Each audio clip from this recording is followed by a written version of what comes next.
Good morning दोस्तों। अभी तक हमने बात की थी विटामिन्स की। विटामिन्स के इंट्रोडक्शन पे बात हो चुकी है।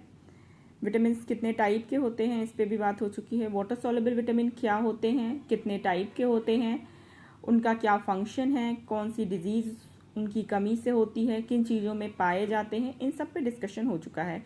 वाटर सॉल्युबल विटामिन में मेरे ख्याल से विटामिन B12 एक इम्पॉर्टेंट विटामिन है जो बचा होगा, B12। हाँ, और सारे vitamin water soluble vitamin cover हो चुके हैं।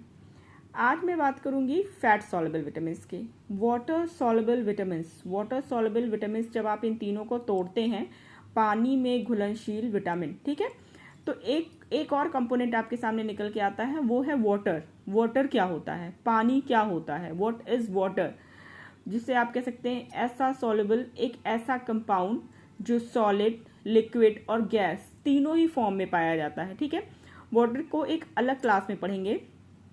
वाटर क्या है, एक ऐसा सॉल्वेंट है, एक हाईली यूजफुल सॉल्वेंट है। इसके क्या केमिकल कंपोजिशन होते हैं, आप केमिकल फॉर्मूला हम लोग शायद जान रहे होंगे, हर कोई जान रहा होगा। H2O, 2 हाइड्रोजन के बॉन्ड, 1 ऑक्सीजन का बॉन्ड। इन दोनों के बीच, तीनों के बीच में कौन से बॉन्ड होते हैं, कोवेलेंट बॉन्ड होता है। और इन सब चीज़ों को पढ़ने के लिए एक अलग से क्लास की ज़रूरत होगी, तो वाटर को एक अलग क्लास में पढ़ेंगे। आज मैं बात करूंगी फैट सॉल्युबल विटामिन। फैट क्या होता है, ये भी एक अलग से क्वेश्चन है। एनर्जी का फॉर्म है, ठीक है। जितनी एनर्जी क्या है, एनर्जी हमारे शरीर में कोई भी खाना या कोई भी खाद्य पदार्थ जब हम लेते हैं तो डाइजेस्टिव सिस्टम डाइजेशन को कंप्लीट करके वो क्या देता है, हमारी बॉडी को एनर्जी देता है। Energy in form of ATP, adenine triphosphate, ठीक है। इसके बहुत सारे प्रोसेस होते हैं, उस प्रोसेस को बाद में पढ़ते हैं। आज मैं बात करूंगी फैट सॉल्युबल विटामिन की, ठीक है।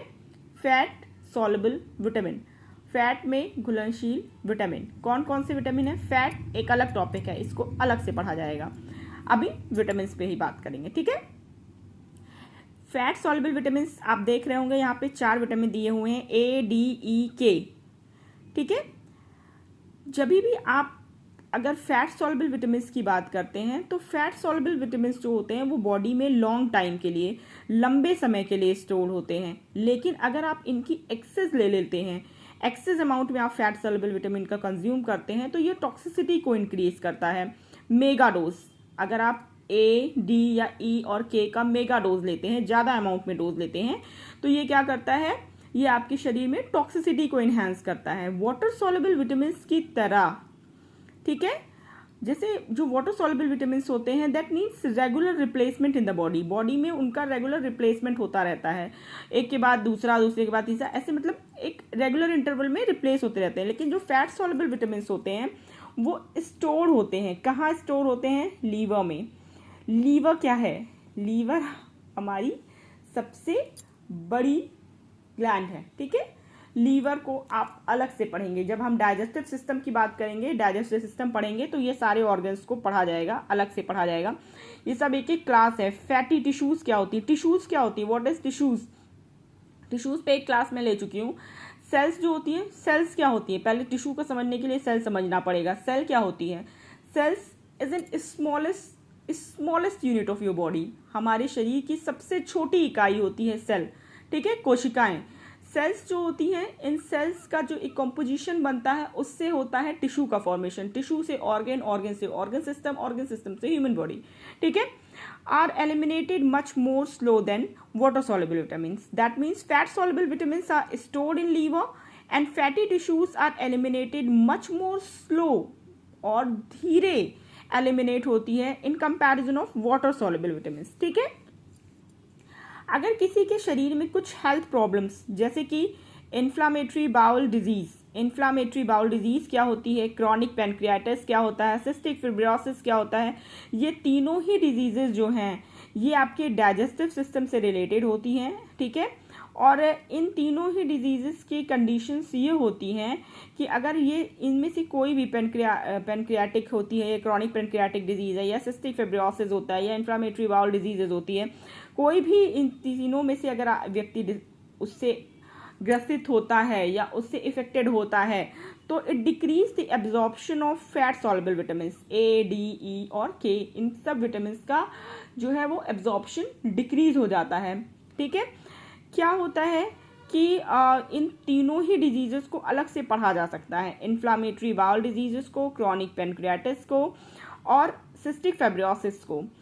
सिस्टिक फाइब्रोसिस में क्या है, damage lungs and digestive system, ये तीनों ही डाइजेस्टिव सिस्टम से रिलेटेड डिजीजेज हैं।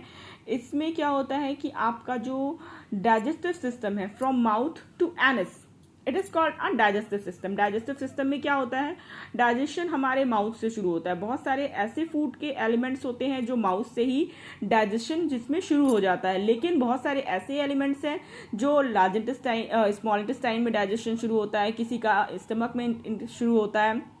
जो हमारी बॉडी है, जो हमारा डाइजेस्टिव सिस्टम है, माउथ से ही बहुत सारे डाइजेस्टिव जूसेस सिक्रेट होने लगते हैं। जैसे कि जो हम लोग का मुंह है, mouth, this is called buccal cavity, यहाँ से क्या सीक्रेट होता है, सलाइवा सीक्रेट होता है। हमारे खाने में क्या मिलता है, सैलिवरी ग्लैंड्स पाई जाती हैं, सलाइवा सीक्रेट होता है और वो हमारे फूड में मिल जाता है। फूड में जब मिलता है तभी वो जब आप इसको चबाते हैं अच्छी तरीके से तो एक म्यूकस टाइप का सीक्रेशन होता है।